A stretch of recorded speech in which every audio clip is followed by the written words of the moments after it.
लेकिन किन्हीं लोग नहीं दिए, और ना यहाँ के वार्ड काउंसलर इनको प्रयास किए। तो इनके लिए प्रयास मैं करूंगा, सरकार से रिक्वेस्ट करूंगा कि इन लोगों को, गरीबों को घर मिलना चाहिए, ताकि सदियों से जो रह रहे हैं, सैकड़ों बरस से रह रहे हैं, 50 बरस से रह रहे हैं, कितना पीढ़ी से रह रहे हैं, उनको सही से घर मिले। 34 नंबर में पता चला कि बड़े बड़े आदमी खड़ा हुआ बहुत बड़े बड़े दिग्गज, लेकिन ये किस्मत किसकी पासा पलट जाए ये कहना मुश्किल है। किस्मत किसके तरफ मुड़ जाए ये कहना मुश्किल है। चलिए बहरहाल ये मेरा 34 नंबर वार्ड से राजकुमार राम बहुत अच्छा नेता हैं। इनको जैसा अभी तक कोई नहीं मिला है और इनको हम सब भारी बहुमत से जितावेंगे। मतलब राजकुमार राम, क्या बात है भाई, इतना खास क्यों है आप लोगों के लिए, बताइए। खास आदमी हैं इसलिए खास हैं। ये जितना करते हैं गरीबों के लिए, झुंगी झोपड़ी के लिए, जितना मनी करते हैं उतना कोई नहीं करते हैं। मतलब झुग्गी झोपड़ी का ये करते हैं उतना कोई नहीं करते हैं, खाली दिखावा है। नमस्कार, आप देख रहे हैं बिहार झारखंड लाइव टुडे और मैं हूँ केशव सिंह। लगातार पटना नगर निगम की जब हम बात करते हैं तो लगातार सभी प्रत्याशी अपने चुनावी रण में जो है कूद चुके हैं, और जो प्रचार का जो तरीका है अलग अलग तरीक़ों से लोगों को हम दिखाने की कोशिश कर रहे हैं कि जनता के बीच में आखिर किस व्यक्ति का क्या माहौल है। तो अभी हम लोग पहुँचे हुए हैं मुख्य रूप से कंकड़बाग डिफेंस कॉलोनी के पास, जो कि वार्ड नंबर 34 में आता है। और इस वार्ड की जब हम बात करते हैं तो लगातार प्रत्याशी भी बहुत तरह के खड़े हुए हैं, और उन प्रत्याशियों में सबसे अनोखा प्रचार की जब हम बात करते हैं तो उनका क्या तरीका है वो हम जानने की कोशिश करेंगे। हमारे साथ एक प्रत्याशी मौजूद है, राजकुमार राम जी, जो कि इस वार्ड से प्रत्याशी हैं। सबसे पहले आपका स्वागत है हमारे साथ। जी नमस्कार। और तमाम जो वार्ड नंबर 34 की जो जनता है उनका भी हम स्वागत करते हैं। एक बार ताली बजा के आप लोग स्वागत करेंगे राजकुमार राम जी का, क्योंकि देखिए चुनावी माहौल है, और चुनावी माहौल में पटना नगर निगम की जब हम चर्चा करते हैं तो सबसे बड़ा जो फैक्टर माना जाता है पटना नगर निगम की, तो वो होता है डेवलपमेंट के मामले में चर्चा बहुत होती है, परंतु जब विकास की जब बात आती है तो मुद्दाएं अलग अलग निकल कर आती है। तो राजकुमार जी, चुनाव आप लड़ रहे हैं। जी। क्यों चुनाव लड़ने के लिए आप आ गए, ये बताइए पहले। सबसे पहले मैं आपको धन्यवाद दूँ। वार्ड नंबर 34 में जो हालात है कि वर्तमान 3 टर्म से यहाँ पार्षद जमे हुए हैं, लेकिन अभी भी अगर कहा जाए तो पटना का सबसे क्रीम एरिया है, जिसमें इतना झोपड़पट्टी है कि इन झोपड़पट्टी में एक टट्टी की व्यवस्था नहीं है। गरीबों के लिए मर्द तो कहीं तो कर ले, लेकिन उस झोपड़पट्टी में एक महिला के भी किसी के लिए कोई टट्टी की व्यवस्था नहीं है, और न इन गरीबों की बाल बच्चा को पढ़ने के लिए कोई व्यवस्था है। रहने के लिए जब जो है इन लोग झोपड़ी बना के रहते हैं, तो इस झोपड़ी में भी इन लोग के जब ठंडा के सीज़न आएगा झोपड़ी कबाड़ दिया जाता है। इन गरीब आखिर 50 बरस से हैं, 3-4 पीढ़ी से हैं, आखिर जाएं तो कहाँ जाएं, ये बहुत ही मजबूरी है। साथ ही साथ सलम बस्ती में सही से पानी नहीं मिला। 3 टर्म से जो लगातार जो जीते हुए प्रत्याशी हैं, आज भी चले जाए सलम बस्ती में, वहाँ गंदगी भरी पानी मिलता है, और वहाँ के लोग उस पानी से जीवन यापन नहीं कर रहे हैं, जबकि ये राजधानी है। बिहार सरकार पूरे बिहार में सब जगह पानी की व्यवस्था किया, लेकिन खास करके जो राजधानी के अंदर में है यहाँ कोई पानी की व्यवस्था नहीं है। बगल में चले जाइए डिफेंस कॉलोनी में साफ़ सुथरा की व्यवस्था नहीं है, MIG में साफ़ सुथरा की व्यवस्था नहीं है। इतना कचरा अगर भरा है पटना में, तो 34 नंबर में अगर कचरा की बात किया जाए तो हज़ारों ट्रक कचरा आज भी निकल सकता है। तो ये स्थिति में हमें यहाँ के लोग, हमें मान सम्मान के साथ, हमें तन मन के साथ, हर कार्यकर्ता 1000, 2000, 100, 50 रुपये दे करके मेरे साथ घूम रहे हैं। इनकी कारण है कि मुझे चुनाव में आना पड़ा।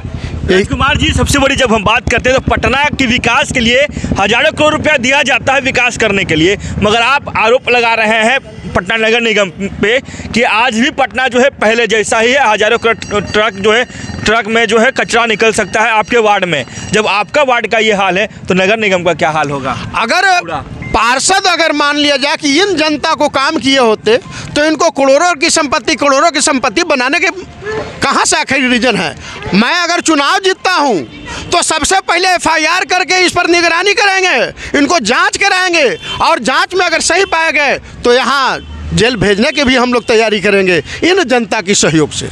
जनता किसे को, जी हाँ, जनता मालिक है और जनता के द्वारा चुने गए जो प्रतिनिधि होंगे वही पटना के विकास के बारे में सोच सकते हैं। बहरहाल यहाँ पे जनता भी मौजूद है और इनसे भी कुछ बात करते हैं, फिर राजकुमार जी से भी बातें करेंगे कि विकास की नैया में आखिर वार्ड नंबर 34 की जनता किसे पसंद करती है वो भी जान लेते हैं। तो सबसे पहले आपका क्या नाम हुआ भैया? मेरा नाम इंजीनियर सुरेश चौधरी है। इंजीनियर साहब, क्या लग रहा है, घूम रहे हैं टोपी वोपी लगा कर, क्या दिख रहा है विकास में? मुझे तो लग रहा है कि विकास की नैया कब का यहाँ से चली गई और जितना जो मैं घूमा हूँ, मैं देखा हूँ, मैं साथ में चल रहा हूँ।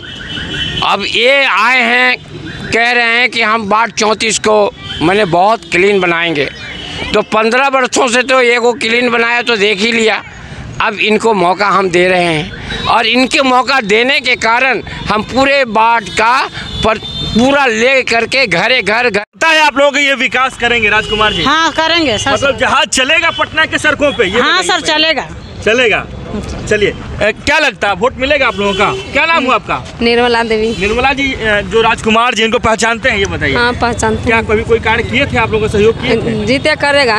जीतेंगे तो करेंगे। हाँ। चलो जीतेंगे तो करेंगे। क्या लग रहा है? हाँ हाँ एकदम बिल्कुल जीतेंगे, किसको इसमें कोई जिताइएगा? दो मत। राजकुमार राम। राजकुमार राम क्यों? अरे देखिए जितनी बात तू बोली ना वो सोच के 34 नंबर में पता चला के बड़े बड़े आदमी खड़ा हुआ बहुत है। बड़े बड़े दिख गए, लेकिन ये किस्मत किसकी पासा पलट जाए ये कहना मुश्किल है। जी हाँ, किस्मत किसके तरफ मुड़ जाए ये कहना मुश्किल है। चलिए बहरहाल ये जनता है और वार्ड नंबर 34 की जनता है। राजकुमार जी से फिर हम बात करेंगे, इनके साथ और जो चौराहे पे जो लोग हैं इनसे भी बात करेंगे। क्या भैया, क्या नाम हो गया आपका? मेरा नाम अनिल कुमार हुआ।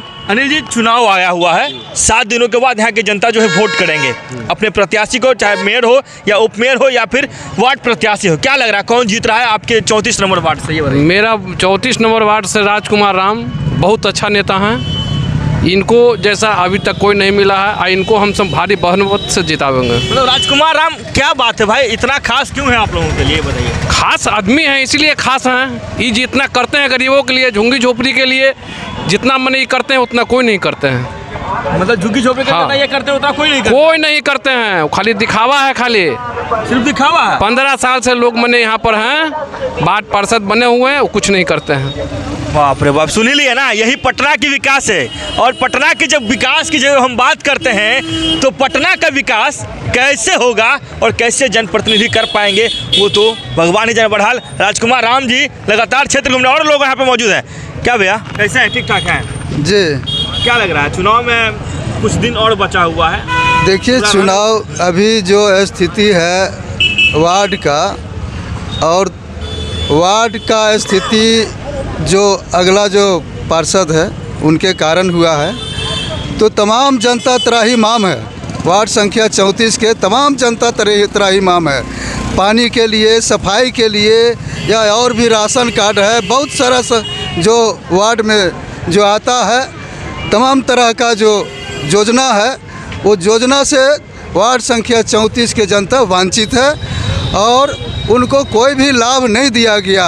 यहाँ तक कि जनता जो है पूरे कंकड़बाग जो है बिहार के सबसे बड़ा कॉलोनी है और कंकड़बाग का मुख्य वार्ड है वार्ड संख्या 34, और यहाँ पटना नगर निगम का कार्यालय है और कार्यालय के बगल में जो झुग्गी झोपड़ी है, आप यहाँ बगल में देख सकते हैं कि वो किस हाल में जी रहा है, कितना दुर्गति से वो जीने के लिए बेबस है, मजबूर है। और वहाँ इतना गंदगी आता है, बढ़िया आदमी जाएगा तो बीमार पड़ जाएगा, लेकिन वैसे गंदगी के जगह में यहाँ के जनता जो है झुग्गी झोपड़ी में निवास करने के लिए बेबस है। जबकि सरकार के तरह तरह का योजना है झुग्गी झोपड़ी वासियों को मकान, पक्का मकान देने का योजना है, तो ये कोई भी काम यहाँ नहीं किया गया है।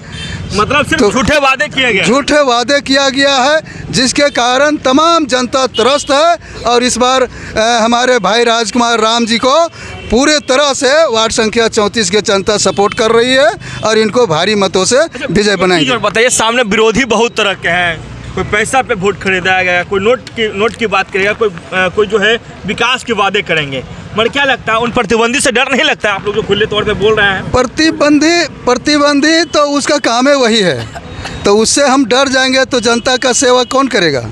आखिर जनता की सेवा करना है ना हमको। तो हमारे भाई राजकुमार जी जो हैं वो किसी से डरने वाले नहीं हैं। हाँ जी, डरो लगता है आप लोग का, ये पहले बताइएगा। नहीं सर जी, महिला लोग बताएंगे कोई डर नहीं लगेगा। सपोर्ट किसको सपोर्ट कर रहे हैं ये बताइए। राजकुमार राम जी को आप क्या कर रहे हैं? हाँ, हम जिताएंगे सर। चलिए बहरहाल राजकुमार जी से फिर हम बात करें। राजकुमार जी, समस्या तो बहुत है, आप भी जान रहे हैं, हम भी जान रहे हैं, पटना में हम भी रहते हैं, आप भी रहते हैं, मगर जन सुविधाओं की जब हम बातें करते हैं तो लगातार राज्य सरकार या फिर केंद्र सरकार के द्वारा बहुत सारी योजना जो है पटना नगर निगम को दिया जाता है, फिर भी त्रस्त है ये लोग, आप पे भरोसा कर रहे हैं। आपका मैनिफेस्टो क्या होगा पटना नगर आपके वार्ड के विकास के लिए? जी, हमारे वार्ड का विकास के लिए जो गरीब बच्चे हैं उन बच्चे को स्पेशल ट्यूशन कोचिंग मैं करवाऊंगा, ताकि यह बच्चा पढ़ लिख करके क्लर्क से कलेक्टर बने। क्लर्क से कलेक्टर जिस दिन बन जाएगा, झोपड़ी में रहने के लिए स्वयं नहीं चाहेगा। साथ ही साथ जो निर्धन परिवार हैं, चाहे लालू प्रसाद जी हो, नीतीश कुमार जी हो, सारे मुख्यमंत्री कहे कि हम गरीब को रहने के लिए 2 डिसमिल देंगे, 3 डिसमिल देंगे, लेकिन किन्हीं लिए नहीं दिए, और ना यहाँ के वार्ड काउंसलर इनको प्रयास किए। तो इनके लिए प्रयास मैं करूंगा, सरकार से रिक्वेस्ट करूंगा कि इन लोगों गरीबों को घर मिलना चाहिए, ताकि सदियों से जो रह रहे हैं, सैकड़ों बरस से रह रहे हैं, 50 बरस से रह रहे हैं, कितना पीढ़ी से रह रहे हैं, उनको सही से घर मिले। तो यही मेरा कहना है। और साथ ही साथ ये भी मुझे कहना है कि जो बच्चा, तो उनकी पढ़ाई की व्यवस्था हुई। यहाँ जो है बड़े पैमाने पर राशन कार्ड, बड़े लोग के राशन कार्ड बना और गरीब को नहीं है। वृद्धा पेंशन गरीबों का नहीं है, कुछ लोग को मिलता था और बंद कर दिया गया। विधवा पेंशन नहीं है। और सबसे बड़ी बात, यहाँ जो है वोटर पेंशन की बात मैं कर रहा हूँ। वोटर पेंशन हर साल आप 75 बरस से वोट दे रहे हैं, लेकिन मिला क्या आपको? तो हमें वोटर पेंशन की ज़रूरी है, वोटर पेंशन भी दिलाने के ज़रूरी है, तब हमारी बात बढ़ सकता है। सभी लोग को इस शासन सत्ता में हिस्सेदारी चाहिए। ये नहीं कि सरकार केवल माल कमाए और माल खाए। वर्तमान जो पार्षद हैं, माल कमा के अरबों के घर बना लिए, जो आप लोग देखेंगे, आप टेम्पो स्टैंड से आगे बढ़ के देखेंगे, मेन रोड पर अरबों के वो मकान बनाए। तो कहाँ से बनाए? यही जनता के गाढ़ी कमाई है। इन जनता को गाढ़ी कमाई को उन्होंने लूट करके अपना घर तो बनाए, लेकिन जनता कंगाल हो गए। जनता को कोई सहारा नहीं मिला, पानी की व्यवस्था अच्छा से नहीं है, सफाई की व्यवस्था नहीं है। इस बात को हम विचार लेकर के आगे बढ़े हैं। और कोई माल कमाया हुआ है, आप कह रहे हैं कि पहले से नगर निगम को लूटा हुआ है, वैसे व्यक्ति के से आप चुनाव में लड़ रहे हैं, डर नहीं लगता उसके विरोध में इतना कड़ी कड़ी बातें कर रहे हैं? जब हम जनता के काम करने के लिए चले हैं, तो अपनी जान तो जनता को समर्पित कर दिया, और यह मुझे बचाने के लिए इन्हें जनता न बचाएंगे, मुझे क्या बचाना है? मैं इनके लिए काम कर रहा हूँ। और डर की किस बात का? जो डर गया वो मर गया, तो मुझे डरने की क्या आवश्यकता है? इतना जनता पूरे अपार जन समर्थन मेरा है, हर गली गली में मेरा समर्थन है, तो फिर डर के किस बात के? मेरा जो विरोधी पार्षद हैं, उनको स्वयं डर करके भागना पड़ेगा, क्योंकि अगर मैं चुनावी जनता मुझे जिता दिया तो कल के डेट में जेल की शिकंजा में इनको जाना पड़ेगा, ये मैं गारंटी बता रहा हूँ। चलिए, और ये देखिए पटना नगर निगम की जब हम बात करते हैं तो ये 34 की जनता है, ये खुद कह रहे हैं कि जो विकास करेगा, नगर निगम की विकास करेगा, हम उन्हें सपोर्ट करेंगे। बहरहाल यहाँ की जनता क्या कह रहे थे उनसे भी आपने सुना, और हम आगे भी आपको दिखाने का कार्य कर रहे थे। आखिरी सवाल आपसे और करेंगे, अपने नगर निगम की जनता को क्या संदेश देना चाहते हैं आप? जनता मुझे सिर्फ एक बार मौका दे, परिणाम आपके साथ नहीं होगा तो फिर मुझे चुनाव लड़ने की जरूरी नहीं है। सिर्फ मुझे जनता एक बार मौका दे, एक बार मैं आपको करके दिखाऊंगा कि यह जो आप जो 15 साल से जीते हुए हैं, वह एक बार में जितना चुनाव जिता दीजिएगा तो 15 साल के बचा हुआ काम एक टर्म में मैं पूरा करूंगा। चलिए, बहरहाल ये मुख्य रूप से जो राजकुमार राम थे, इनसे हम बात करने की कोशिश किए। चुनावी चौपाल में अक्सर हम दंगल में दिखाते हैं कि जनता के मन में क्या है, जनता क्या कहती है और जो परिवर्तन होता है साफ दिख रहा है पटना नगर निगम। और आज की जो आपने सुना और आज का जो परिणाम आया, उस परिणाम में आपको यही दिखाई दिया कि मुख्य रूप से इस बार जो है परिवर्तन की जो हवा है, जो बयार है, वो बह रही है। हर जगह परिवर्तन हुआ है, चाहे जितने भी नगर परिषद हो, उस नगर परिषद में जो जितने भी 75% वैसे उम्मीदवार थे जो पहले कार्य कर चुके थे, उन्हें चुनाव हारना पड़ा। आखिर क्यों हारना पड़ा वो आप भी जानते हैं, क्योंकि जब तक भ्रष्टाचार पे चोट करने के लिए व्यक्ति परिवर्तन नहीं करेंगे अपने क्षेत्र, अपने प्रतिनिधि का, तब तक विकास नहीं हो सकता है। बहरहाल हमारे साथ इतना बने रहे उसके लिए बहुत बहुत धन्यवाद। पटना नगर निगम की हर एक सर्वे रिपोर्ट चुनावी चौपाल के माध्यम से हो या समाचार के माध्यम से हो, हम आपको दिखाते रहेंगे। अभी हम मौजूद हैं वार्ड नंबर 34 के कंकड़बाग इलाके में, अशोक नगर इलाका में अभी मौजूद हैं और यहाँ से चुनावी चौपाल आपको दिखा रहे थे। पटना से केशव सिंह की ब्यूरो रिपोर्ट। बहुत बहुत धन्यवाद।